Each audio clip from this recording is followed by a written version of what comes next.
Optimal health for high performers. This is the Health Upgrade Podcast with Dr. Navaz Habib.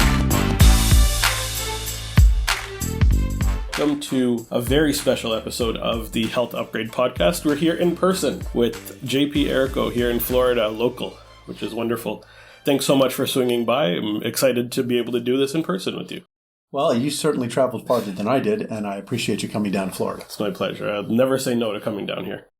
I'm very excited about today's topic. I've done a ton of reading. We've talked a little bit about this topic, and we're talking today about something that most people wouldn't consider a topic that the vagus nerve or the nervous system in general is actually heavily involved in, and that is atherosclerosis. And so let's talk a little bit about the importance of this particular topic. It is one of the major causes for heart attacks, for strokes, which are two of the more common reasons for mortality, morbidity within the North American population.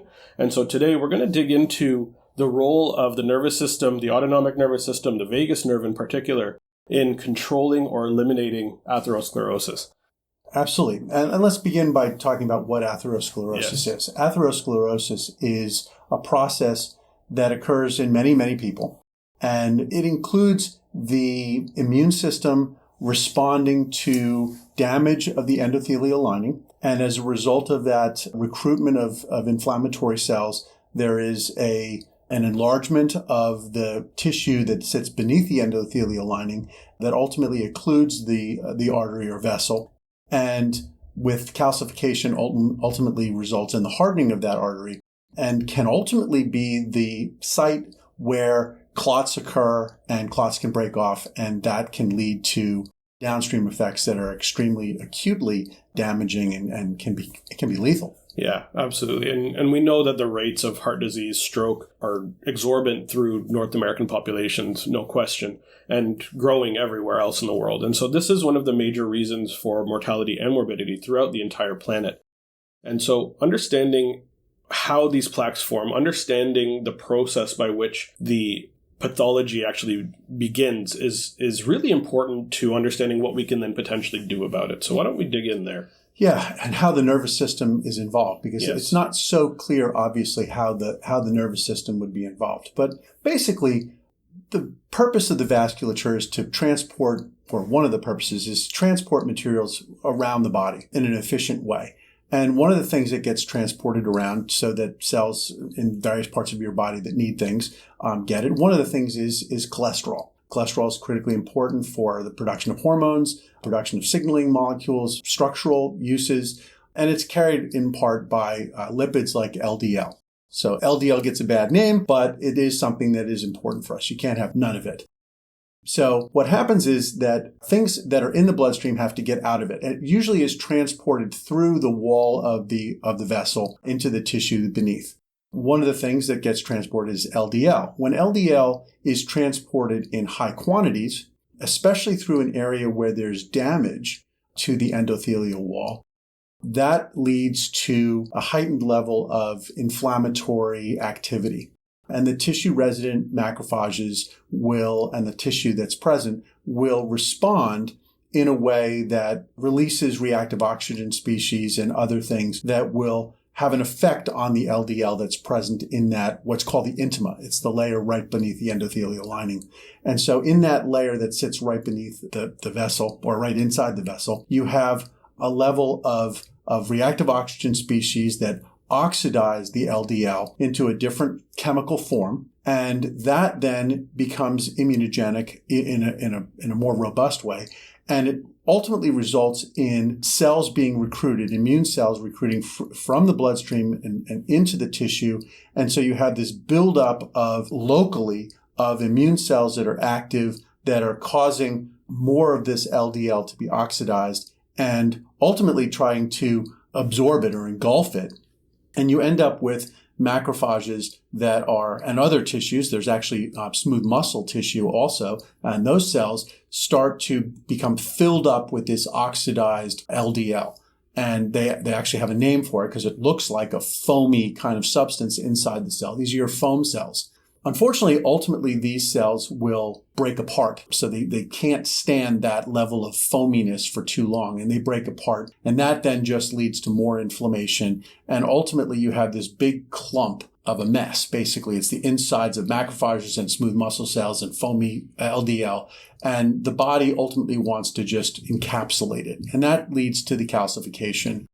And so this process that's ongoing ultimately leads to the narrowing of the arteries, and the calcification is the hardening of the arteries. And the surface of this becomes a place in which smooth laminar flow of the bloodstream is disrupted. There's still, presumably still space for blood to travel, but because it's necked down, it has to move faster, and that shear forces that are present there, activate platelets and activate clotting function. And that clotting function then can lead to clots forming and breaking off, and as we said before, to things that can be quite acutely lethal. I like to use analogies to kind of understand what this means. And so for me, the one that sticks out here with regards to the breakdown of the lining of the blood vessel is the idea of like creation of a pothole on the road.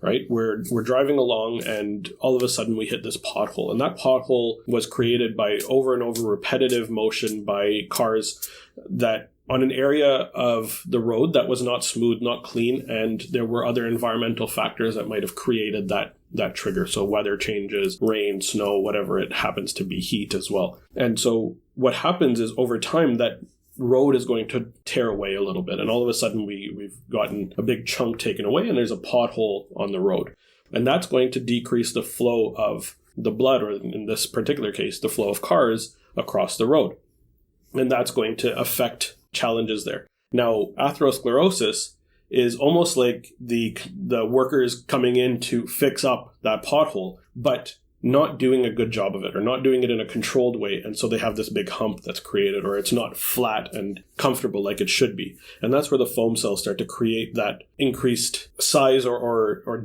disrupt the flow a little bit more, and so it can break off even further, and that break off can go and create other challenges in other places. So it really comes down to, in my opinion, how the repair process is managed. So the breakdown is one piece. Obviously, the production of these foam cells is a huge piece as well. And then how the repair system is occurring so that these plaques don't end up going and blocking smaller blood vessels down the road. Yeah, and that's where the nervous system comes into play. Because in that description of how the atherosclerotic plaque gets formed, what we were talking about was the recruitment of immune cells to that location. So monocytes that are traveling through the bloodstream are being recruited and captured and brought into this environment and become macrophages, and then the process continues. One of the things that activates that release of the monocytes and the presence of those monocytes in the bloodstream to begin with can be inflammation. And so one of the things that's been discovered over the last 15 or 20 years is that it's not simply cholesterol and the presence of high levels of LDLs that are the reason why these things form.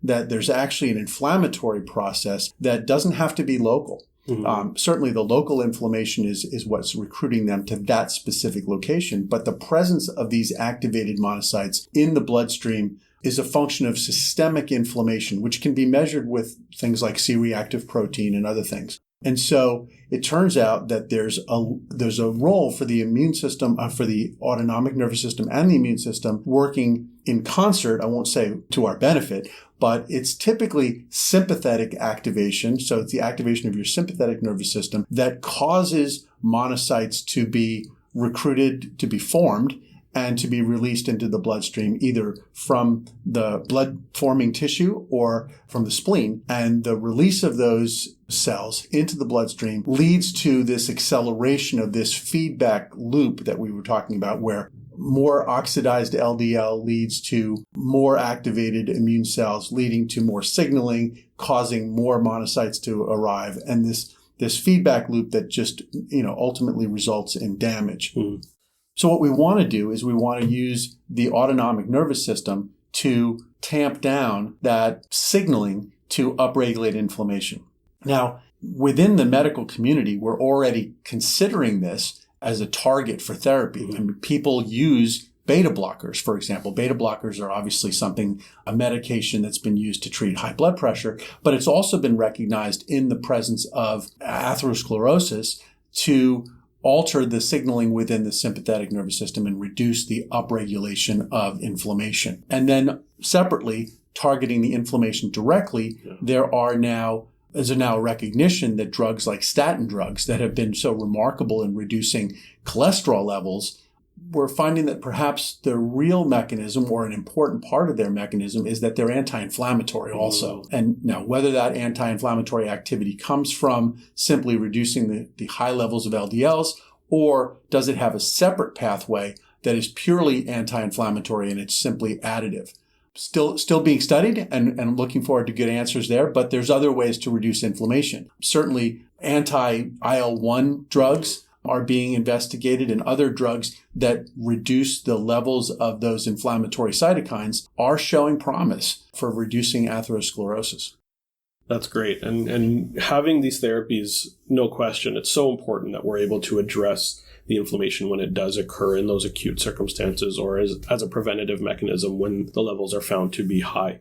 From a functional perspective, when we look at inflammation, we're always looking at the source of it. We're looking for where it's coming from as well. So in a more preventative, more kind of long-term solution type of idea, the idea from a functional perspective is to look at the gut in particular being the source of a lot of that inflammation to begin with.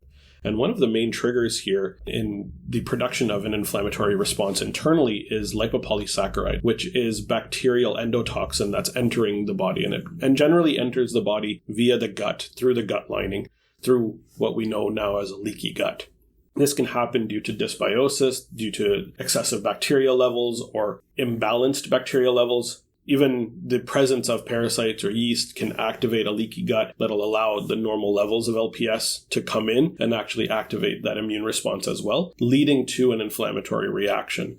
And so this is just one of the other sources that we look at more from a functional medicine, functional health perspective, is to address where that inflammation is then coming from. So yes, we've got the medical side, which is a really important, the pharmaceutical therapeutic side, which is huge, but we also need to look at where it's coming from. So in conjunction, they can actually do a really good job together.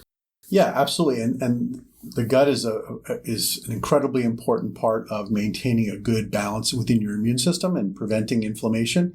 There are other things that we can do also that go to some of the topics we've talked about previously on previous podcasts about the Western culture, Western lifestyle, reducing stress. I think generally people are now becoming aware that a high stress lifestyle is unfortunately conducive to some of these negative things happening, atherosclerosis, hypertension, and other really damaging physical consequences of a high stress lifestyle. Mm-hmm. And that isn't just work stress or emotional stress. It's also just staying up too late, spending too much time, focused on screens, too much screen time, etc. And so dietary changes can certainly be part of it, but I think you have to have a lifestyle that is a little bit different from what we're all being driven to.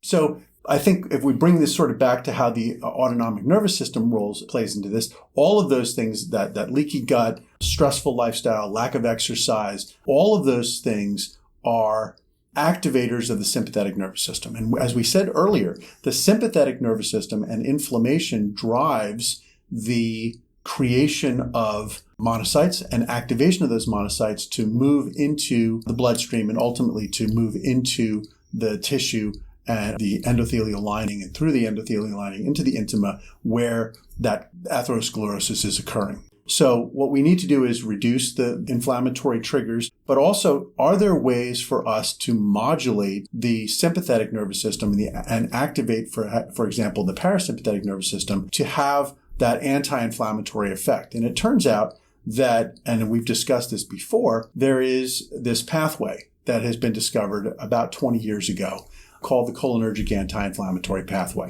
And so it's probably worth spending a little bit of time talking about what that is and how that could then have a role in preventing atherosclerosis or at least inhibiting the process. So the cholinergic anti-inflammatory pathway is related to the parasympathetic and the vagus nerve. It turns out that stimulating the vagus nerve creates or triggers a neurologic reflex that involves the immune system. And ultimately, without going into the gory details of it, the release of acetylcholine binds to a receptor called the alpha-7 nicotinic acetylcholine receptor, which is expressed on many innate immune cells, other cells like platelets. It's actually on smooth muscle cells. It's on a lot of different cells in the body. And when it's activated, it has the effect of reducing inflammation, especially on monocytes and macrophages. So to the extent that macrophages and monocytes are involved in this process, and clearly they are, reducing that pro-inflammatory or inhibiting that pro-inflammatory posture of these cells is important and can have the result of inhibiting the development of the atherosclerotic plaque.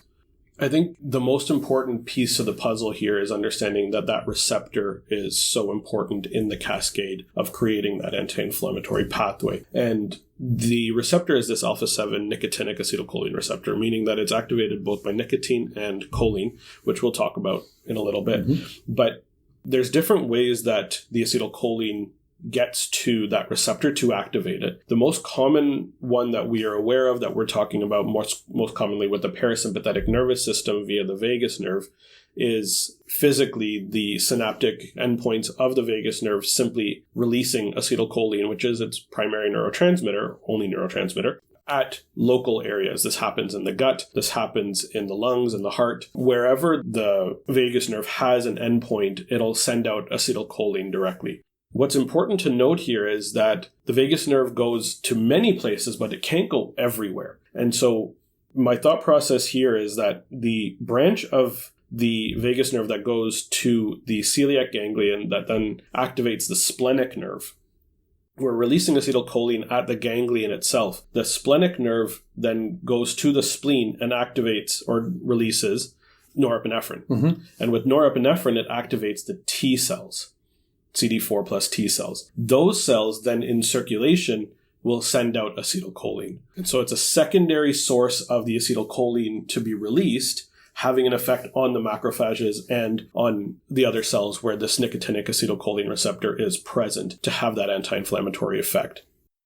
Absolutely. This is part of the complexity of the system, but it also shows the robustness of it because it's a reflex, and this immune reflex involves both the vagus nerve releasing acetylcholine in the distal locations that you've talked about. But in the spleen, which is an incredibly important immune organ, there is no innervation of the parasympathetic. So the vagus does not directly touch the spleen. What it does, through what you were saying, is it activates a sympathetic nerve, which is the splenic nerve, which is, comes down through the sympathetics, through the greater splanchnic nerve, and at the celiac ganglion, which is where the splanchnic nerve and the vagus nerve meet, activation of the vagus nerve will cause the splenic nerve to ultimately, in the spleen, release norepinephrine. And as you mentioned, there are a group of cells called CHAT cells. These are nascent T cells that have beta receptors on them, beta 2 receptors. And that when the norepinephrine from the splenic nerve is released, those CHAT cells sort of act like an interneuron, in fact, because they're part of the immune system, but they are receiving a neurotransmitter in norepinephrine, and then they release acetylcholine. And that acetylcholine is what's binding to the alpha-7 nicotinic receptors and the macrophages that are tissue resident in the spleen, as well as monocytes that are circulating, and downregulates their inflammatory posture. You mentioned something, and it sparked a thought in my mind. You mentioned that it's a reflex. And this is an important point, I think, because a lot of people don't realize that reflexes can be decreased or increased. And that's based on our measurements, right? Even if we're just doing simple knee-jerk reflex. We test for it. We're hoping that it's a 2+, which is a good, comfortable reflex. If it's slow, we're looking at it being a 1+. And if it's non-existent, it's a 0. We're scoring it basically on the intensity of that reflex. If it's too hard, too fast, then it goes into a 3 or a 4+. And that's a sign of an upper motor neuron lesion. What we're looking at here is the effectiveness of that reflex to work. And so when it comes down to the cholinergic anti-inflammatory pathway being a reflex, then we need to have the function of the vagus nerve being optimized to allow for that reflex to work effectively. When the vagus nerve is not working well, we are not able to activate that reflex because the acetylcholine release is going to be limited. And that's really important because then we can't activate that system. Absolutely. There are certainly supplements that people can take that will help to, in general nerve health supplements will affect the vagus nerve the same way they would affect any other nerves. And it's really important to maintain vagus nerve health. One really important way, and it gets back to what I know you brought up, which is gut health. There's some research to suggest that the vagus nerve doesn't work optimally when the endothelial tissue in the gut is damaged or otherwise not functioning properly, because of course a lot of the fibers of the vagus nerve actually originate in the gut. And the gut, the enteric nervous system, and the interaction between the gut, brain, and the central nervous system is critically important. That's what the vagus nerve is. So having the gut in a healthy state is really important for vagal health and for parasympathetic health. But again, that reflex that's going through the system is something that's naturally present. There's some debate within the literature and within the scientific community as to whether or not it's the primary actor when we have high levels of inflammation that are present and your body needs to tamp that down. Obviously, we have other mechanisms, the HPA axis and otherwise,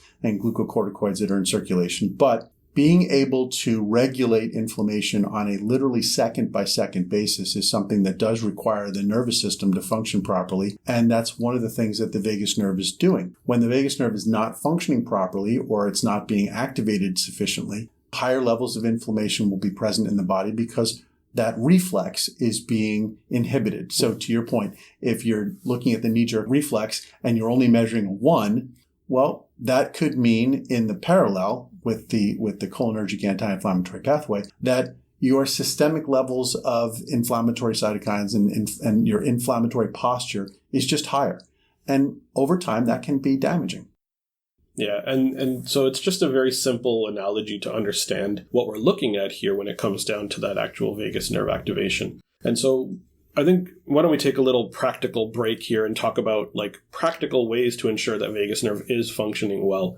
You mentioned stress, and I just quickly wanted to touch on the different types of stress that can affect this, that can create these challenges. You mentioned many practical specific reasons, but I like to break it down to 4 particular sources of stress. We've got the emotional stress, which is that day-to-day stress, finances, relationships, stuff that's going on day to day, the guy who cut you off in traffic, all of those things. Those are the emotional stressors that we have a bit of control over, but often get in the way. And these are ones that we have the most control over, I believe, when it comes to understanding the emotional side of things.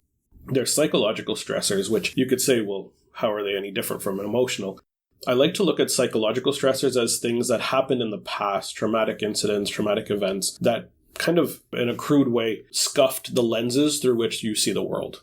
This is going to happen because that happened, and you create this mindset response because of it, and so you go into a stressful state when something similar occurs, something along those lines. Exactly. So that's where the psychological stress is. We've got physical stress, which is physical literally means like movement and body function stress from a musculoskeletal perspective. Sedentary lifestyles, not moving enough, moving too much in some cases as well, can be a stressor. So this is one that we can look at. And then on the last one is biochemical stress. And biochemical stress, we're looking at the gut-brain axis. We're looking at dysbiosis. We're looking at environmental toxins, heavy metals, things that can come in and actually create a negative response internally through a biochemical cascade. And so these are the other things that we have a bit of control over because we choose what we eat. We choose what comes into our environment around us most of the time. There might be some environmental chemicals that we don't know about, but these are essentially the 4 sources of the stressors that can trigger parasympathetic system and vagus nerve dysfunction and upregulate that SNS response, the sympathetic nervous system response, activating this very inflammatory cascade. Yeah, and I think it's important also to recognize the temporal component of this. Short-term stresses are actually a good thing. Yeah. I mean, we need stress in our lives in order to heal bones. I mean, one of the things that we talk about when in the orthopedics industry is a bone's not going to heal unless you put some pressure on it. That's triggering the activity that will heal the bone. But long-term stress, so what we're really talking about is chronic exposure to toxins, chronic exposure to bad diet, chronically not exercising. There's nothing wrong with running a marathon. A marathon is damaging, and I've done a few myself, and I can tell you that's a long way. But it's a good thing for you. What I think is not good is chronically overstressing your system, you get damage, and that damage doesn't have time to heal. So you need a balance between that sympathetic activation, which is short term, that is, participating in a race, participating in a game, participating at work in a hard project, but then having that rest, digest, and restore and recover mode that is dominated by the parasympathetic. And the question for all of us is, what do our bodies need in order to balance that? Is it 4 hours a day? Is it 8 hours a day? Is it 16 hours a day of sympathetic activation? Is it, 20, 16, or only 4 hours of parasympathetic activation? My suspicion is that because we evolved as species in an environment that was very different from what we're in right now, and our needs and the demands on our lives were very different, I think there's value in thinking about what would our lives have been like if we had not been, subject to the Western lifestyle, modern lifestyle of today, and what would it have looked like in the past? And frankly, I think in the past, we would have had a lot more time of rest, digest, and restore and recover than we have of stress. Certainly there were stresses in, caveman times, but those stresses were generally short-lived. We have to sort of think about how that translates into today's modern world. I'm really glad you mentioned recover, and I have this internal thing that I want to change just the way we talk about the parasympathetic nervous system and the vagus nerve from being the rest and digest system to the rest, digest, recover. And we want to add restore as well to this, because it does way more than just simply put you in a rest or digest state. It is so heavily involved in that recovery process, in the repair process. And it does so through this anti-inflammatory cascade, through this shift of macrophage activity. And so let's get back into the science a little bit on how the vagus nerve activation can affect macrophage activity, particularly in an atherosclerotic plaque or in that cascade. Well, the goal, and we talked about this earlier, the goal is to reduce the activation of macrophages and to make certain macrophages are an incredibly important cell in our bodies. In fact, we've talked about it in the context of the brain that the resident macrophage, if we call it, is really a microglial cell in the central nervous system. It is present within 7 days of conception. There are immune cells that are present in the growing brain, and that they guide and control all of the development of the brain, from the vascularization to the myelination to what cells live and die, what connections are made, what connections remain. A lot of those connection changes are activity and sensory dependent. So it's the way that our immune system controls the brain development, takes inputs from our experiences, et cetera. So it's not pre-programmed. We're not going to end up exactly the same as one another. There's a level to which that change is individualized by our own experiences.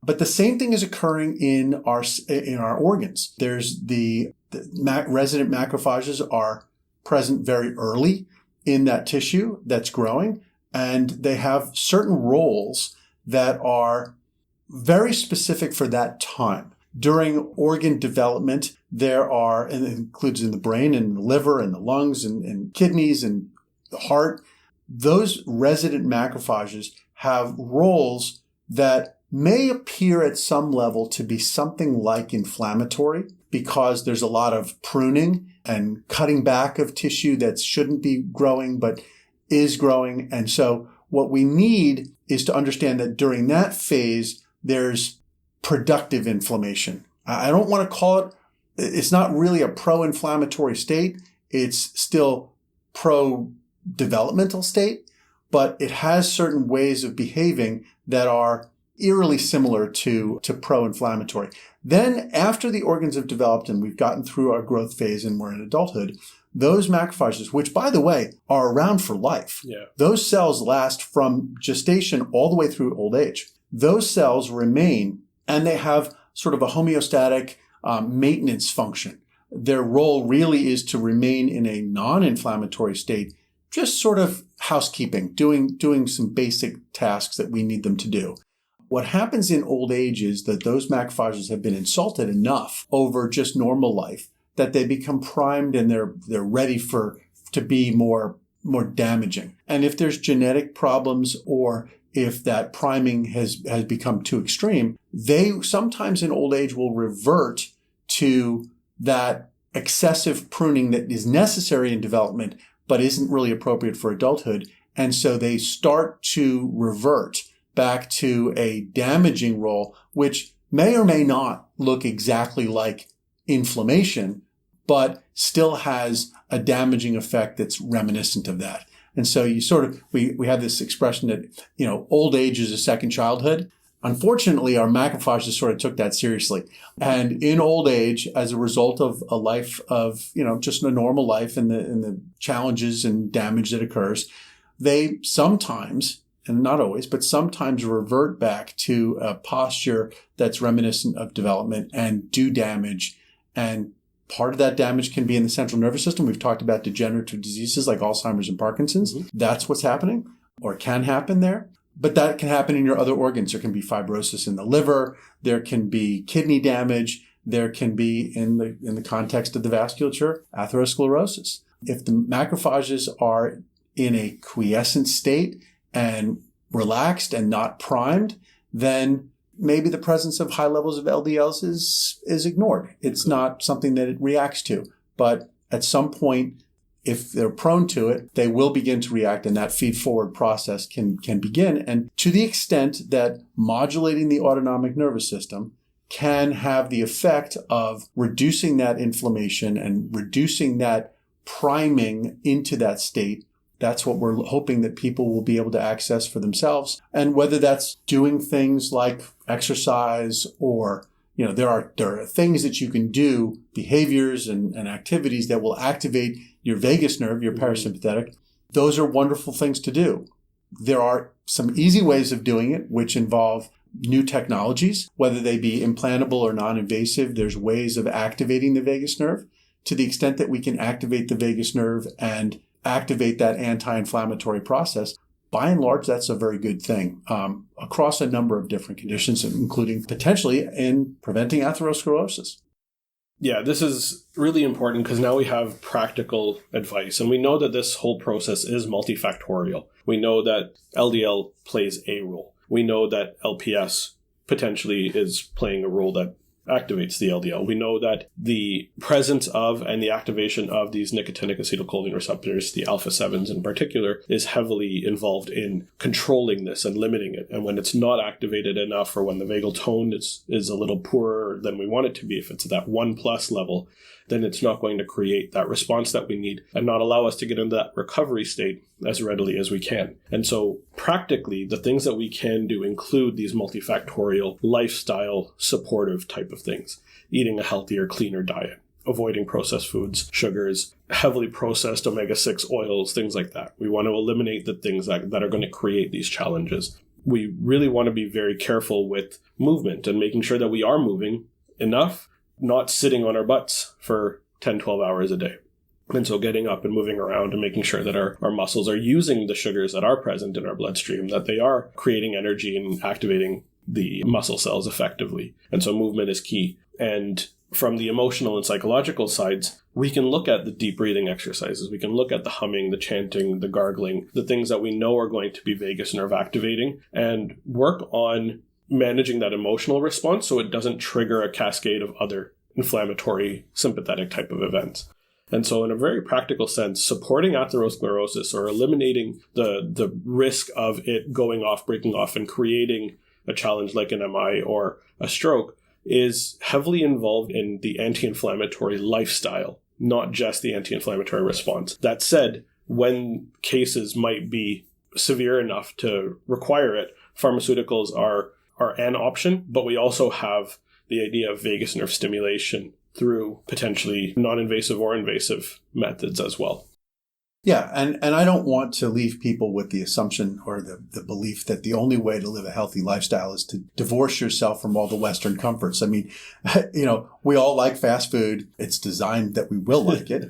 We like the comforts of not having to walk places. We like to, get into a car and sit and drive somewhere. In some cases, it's just not practical to not drive or fly. We love television. It's certainly a source of entertainment and information. And screens provide us with incredible advances in knowledge acquisition. And, I sort of now have an external hippocampus, so I don't have to remember everything. I can look it up.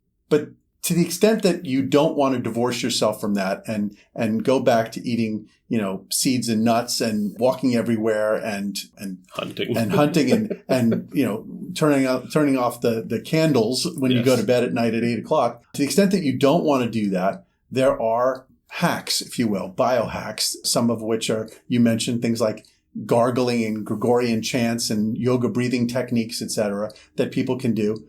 But to the extent that you don't want to do those, one of the benefits of modern society is that we understand now how to do it either outside or inside the body by stimulating the vagus nerve electrically or otherwise. I absolutely love that you said that. When it comes down to atherosclerosis in particular, what are the top 3 things that we can do to reduce our risk of a severe atherosclerotic plaque?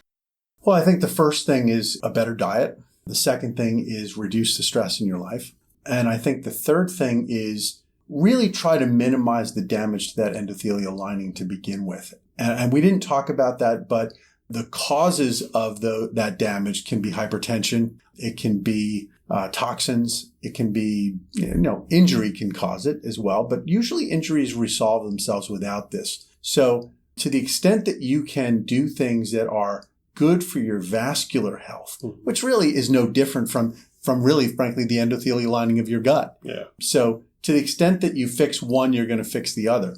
I think all of that's important. Getting good sleep is always important. I hearken back to a book that I read a long time ago by the now late author Michael Crichton, famous for Jurassic Park and a few other great stories. I think he actually was the brains behind the original TV show ER. He was, yeah. One of the only nonfiction books he ever wrote was a book that chronicled his experiences at Mass General when he was a student. Most people don't know that he went to medical school. He was a medical doctor. And he talked in that book about how he used to go and ask patients why they were there. A person who had had a heart attack or a stroke. What got you here? And he had been expecting them to say, well, I didn't eat the right foods, or, I did this, that, and the other thing medically or chemically wrong to themselves. And yet what invariably he found was that people would say something stressful had happened in their lives, or that they were working too hard, or they had done things that were emotional. And so to the extent that we can try to get our emotional lives and our stress levels balanced, I think that's probably the most important. We're social creatures. Yeah. And unfortunately, Western society has done a tremendous amount to isolate us. We spend a lot of time only interacting with people through text messages and screen time. I'm concerned about my own children and the fact that they spend an inordinate amount of time communicating with one another, not talking on the phone the way I did as a kid, or getting out in front of one another and talking eye to eye and face to face, but they do it through a screen. And not only do I find that their interactions tend to be a lot harsher as a result, but they're losing the ability to recognize the emotional impact that they have on one another, and as a result, the emotional impact that other people have on them.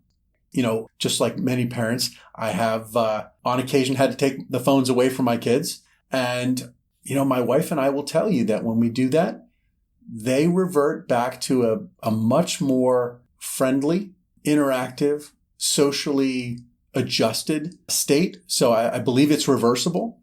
But, with that, I understand the importance of cell phones and screen time. We've talked about that many times, my wife and I. But to the extent that you can get away from it and turn it off and be with your families and friends, that's really important. And I just can't emphasize the importance of that enough. Even more important than eating right, and maybe as important as exercising, I would say that's critical. I think that's such an important point. And I want to bring up a couple of practical strategies here. I think my kids aren't teenagers yet, so I don't have to worry about the cell phone thing quite yet.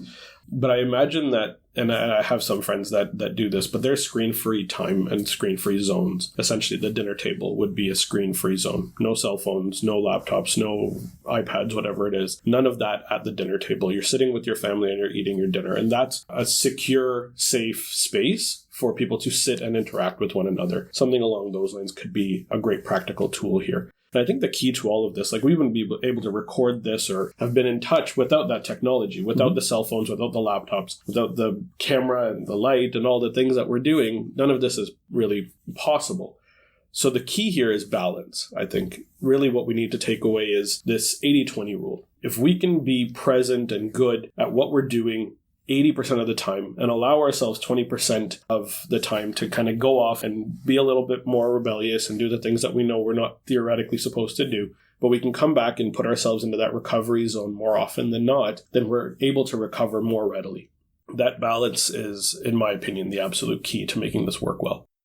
Yeah, wait till you have teenagers. Getting that balance is difficult, but and I don't want to sound like technology is bad, because I certainly am not. I'm an engineer by training. I love technology. But I'll tell you, my wife and I talk about the fact that cell phones are things that people who don't really want them should have them. And anybody who really, really, really wants one shouldn't have one.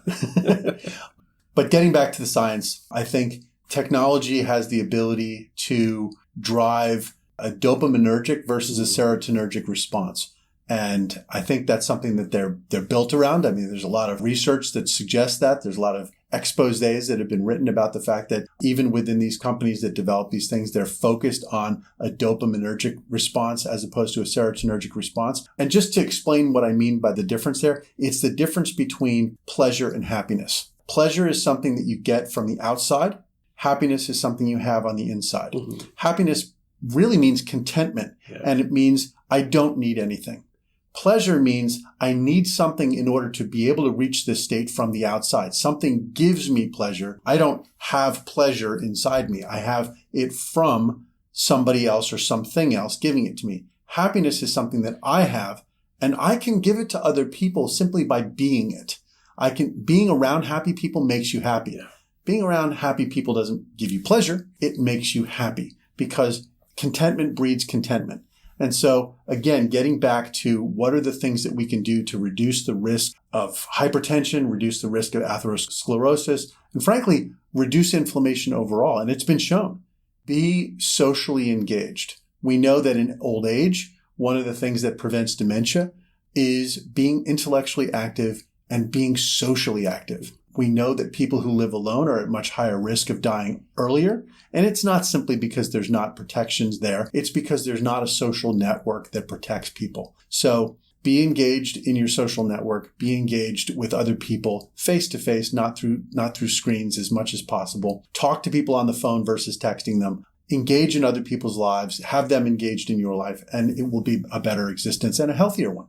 You couldn't have said it better. And I just want to mention there's a couple books that I think would be really interesting to people that want to dig a little bit further into this dopamine response to social media and to the use of devices. A gentleman by the name of Nir Eyal wrote a book called Hooked. All of the tech companies have basically taken that and created their dopaminergic responses to how to keep people hooked to their apps. And then he realized what he had done, and he wrote Indistractables, teaching people how to not get into that state and get away from that dopamine response that we need our tech devices with us all the time, and to avoid that dopamine response. So I really would recommend for anybody who feels like they might have an issue here, Indistractable by Nir Eyal. Wonderful, wonderful book. Really, really great practical resource on that. I think many of the people who work in those companies have read that book, because word is on the street that a lot of them won't allow their own children to have phones, and it won't allow their children to play with apps and things like that, because they understand how they're designed.